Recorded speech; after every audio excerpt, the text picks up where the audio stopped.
Descansando en Dios. Mateo capítulo 16, versículo 21. Desde entonces comenzó Jesús a declarar a sus discípulos que le era necesario ir a Jerusalén y padecer mucho de los ancianos, de los principales sacerdotes y de los escribas, y ser muerto y resucitar al tercer día. Jesús es el único líder que anunció su muerte y resurrección varias veces, mucho tiempo antes de suceder.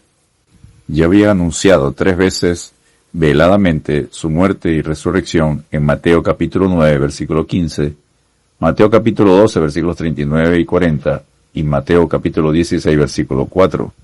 Ahora va a anunciar su muerte y resurrección unas 3 veces de manera que sus discípulos lo entiendan. El plan de Dios, Mateo capítulo 16, versículo 21. Desde entonces comenzó Jesús a declarar a sus discípulos que le era necesario ir a Jerusalén y padecer mucho de los ancianos, de los principales sacerdotes y de los escribas, y ser muerto y resucitar al tercer día.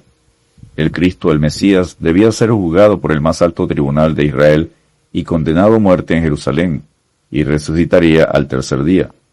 El Señor había tocado no la doctrina, sino las tradiciones de los escribas, fariseos y saduceos. Había puesto en evidencia los defectos del sistema religioso y la hipocresía de sus líderes. Por tanto, el odio era visceral contra el Señor. La muerte, padecimiento, resurrección y exaltación de Jesús, además de ser anunciada por él, estaba profetizado unos 700 años antes por el profeta Isaías en Isaías 53 y en los Salmos 16 y 22. El atrevimiento de Pedro, Mateo capítulo 16, versículo 22. Entonces Pedro, tomándolo aparte, comenzó a reconvenirle diciendo: Señor, ten compasión de ti. En ninguna manera esto te acontezca. El Pedro de la fe pasa al Pedro de la mente humana. Acababa de proclamar el concepto correcto sobre quién era el Señor, y seguidamente lo reconviene por lo que estaba anunciándoles que le iba a suceder. Las palabras del Señor desconcertaron a los discípulos. Pedro amaba al Señor y no entendía el plan de salvación de Dios. Cuando los planes, designios de Dios, no los podemos comprender, lo mejor es guardar silencio y confiar en Él. Cristo reprende a Pedro, Mateo capítulo 16, versículo 23. Pero él volviéndose dijo a Pedro: Quítate de delante de mí, Satanás, me eres tropiezo, porque no pones la miras en las cosas de Dios, sino en las de los hombres. El Señor reprendió fuertemente a Pedro. ¿Por qué llamó Jesús a Pedro Satanás? Porque se oponía al plan de salvación establecido por Dios. Pedro, la piedra sólida que abriría la iglesia cristiana, ahora era piedra de tropiezo para el Señor, porque no puso la mirada en las cosas de Dios.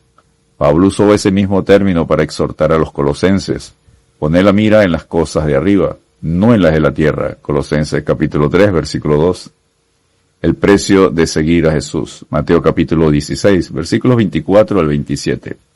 Jesús, aprovechando el atrevimiento de Pedro, enseña sobre el precio de ser un discípulo fiel. Establece el principio. Entonces Jesús dijo a sus discípulos: si alguno quiere venir en pos de mí, niéguese a sí mismo y tome su cruz y sígame. Mateo 16, 24. Jesús establece 3 compromisos, demandas para cumplir con su principio. Niéguese a sí mismo. Significa una identificación con Cristo, que su vida y sentimiento personal viene a ser la experiencia vital del creyente, como Pablo lo define en Gálatas 2:20. Tome su cruz. La cruz es de donde procede el poder que crucifica el yo. Es la disposición de que la obra de la cruz efectúe cada día el milagro de la crucifixión del yo personal. Y sígame. La tercera demanda en el discipulado es seguir a Jesús. La paradoja: porque todo el que quiera salvar su vida la perderá, y todo el que pierda su vida por causa de mí la hallará. Porque ¿qué aprovechará el hombre si ganare todo el mundo y perdiere su alma? ¿O qué recompensa dará el hombre por su alma? Mateo 16, versículos 25 y 26.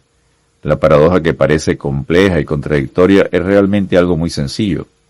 El Señor está diciendo que todo el que viva únicamente para salvar su vida terrenal y física, su tranquilidad, su comodidad y su aceptación por parte del mundo, perderá su oportunidad de tener vida eterna. La segunda venida de Cristo, Mateo capítulo 16, versículo 27. Porque el Hijo del Hombre vendrá en la gloria de su Padre con sus ángeles, y entonces pagará a cada uno conforme a sus obras. Jesús recordó a los discípulos y a las multitudes que vendrá un día de juicio. El Padre todo el juicio dio al Hijo, Juan 5:22. Y cuando el Hijo del Hombre, quien también es el Hijo de Dios, venga en la gloria de su Padre con sus ángeles, Él entonces pagará a cada uno conforme a sus obras. Este es un acontecimiento que Jesús describirá con mayor detalle en su quinto mensaje en Mateo capítulo 24 y capítulo 25. Los ángeles son los instrumentos de servicio y juicio del Señor, y cuando vengan con Cristo en su segunda venida a la tierra, se hará juicio a las naciones. Mateo capítulo 25, versículos 31 al 46. Apocalipsis 19, versículos 11 al 21. El Señor finaliza diciendo: de cierto os digo que hay algunos de los que están aquí que no gustarán la muerte hasta que hayan visto al Hijo del Hombre viniendo en su reino. Mateo 16, versículo 28. El Señor está anunciando el evento de la transfiguración que ocurrirá 8 días después en el monte Hermón, donde solo unos pocos en vida, 3 de los discípulos, verían su gloria. Una anticipación de su segunda venida. He aquí que viene con las nubes, y todo ojo le verá, y lo que les traspasaron y todos los linajes de la tierra harán lamentación por él. Sí, amén. Apocalipsis capítulo 1, versículo 7. Descansemos en Dios, aguardando la esperanza bienaventurada y la manifestación gloriosa de nuestro gran Dios y Salvador Jesucristo. Tito capítulo 2, versículo 13. Dios te bendiga y te guarde.